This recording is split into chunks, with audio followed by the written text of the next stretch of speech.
Well, I guess I'm the culprit that started this thing off. It's your fault. It's all my fault. I had so much fun when you and Ray were up at the museum talking to Dick while Ray was sitting in the D7 that I figured we had to do another one, and certainly it was unfortunate Sam wasn't there that day. But I'm thrilled that we've got him now, and now we can try and reminisce about some of the old things in the beginning of Autodynamics and the beginning of Sam and Ray's relationship. I don't know where you want to start, but whatever comes to mind, we'd love to hear some stories. Where do you think we met, Sam? I think it was in Nassau. Oh, it was. Nassau, yeah. That's right. And I Sherman F. Red Kreis. Yes. And what a son of a bitch he was. I like the fact that you call them the way they are, Sam. Well, Red Kreis was a piece of work. The Formula V race was, of course, the key event for this whole week of racing. And the Red Kreis had 3 cars in the race himself, and he selected the grid with his 3 cars at the front and us at the back. And I was so infuriated that I pulled around the whole pack, took the green flag. I remember that. And won the race from the front. And, of course, was disqualified immediately by Red Kreis. And his cars had won the race. Surprise, surprise, taking home all his own money. That was us.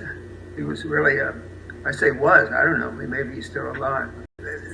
Meeting Ray was great because here was somebody who seemed to be open to possibilities, and I was looking for possibilities. The real next step for me was after the call on the Porsche 904 was a 2-liter sports racing car that could enter the Can-Am, albeit at the back.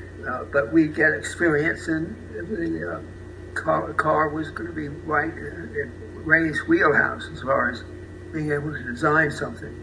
I mean, I think he had it in his mind already. And so when we got together, it was an opportunity to really do something together. And Ray had a great sense of humor. Maybe he still does. No, I've lost that now. I'm sorry, I can't hear. Never mind. Wasn't worth it. Those Nassau times were terrific. It was the second year we were down there.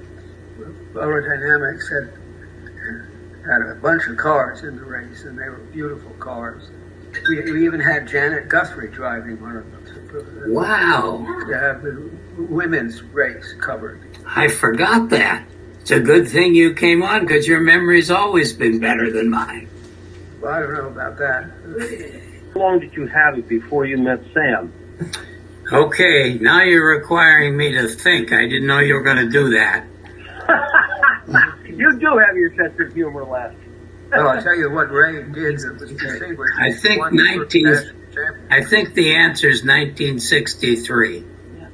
We didn't hear you, Sam. You started to say something. Well, I was just recalling the fact that you won the national championship with a car of your own design, and that was impressive as hell. Particularly because in those days, Formula Vs were limited to form cars, which were ugly bathtubs turned upside down.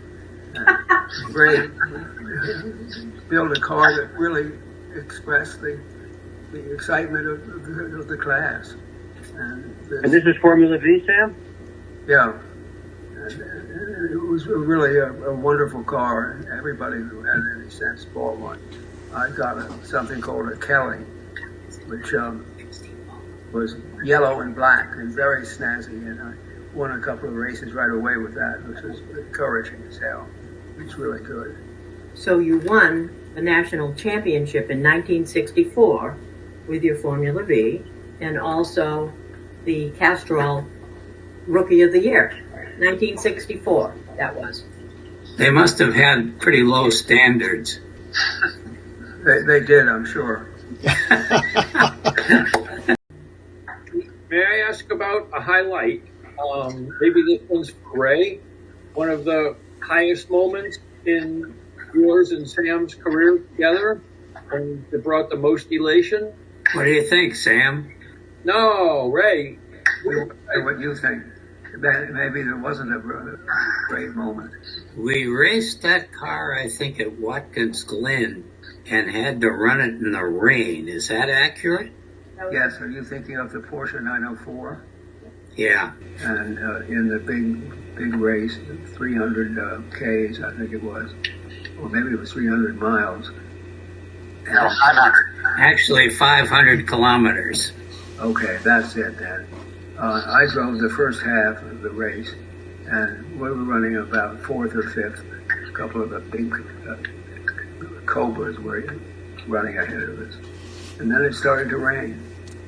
And Ray picked them off one by one, and a couple of them, like Bob Grossman, sailed into the woods with no help from us.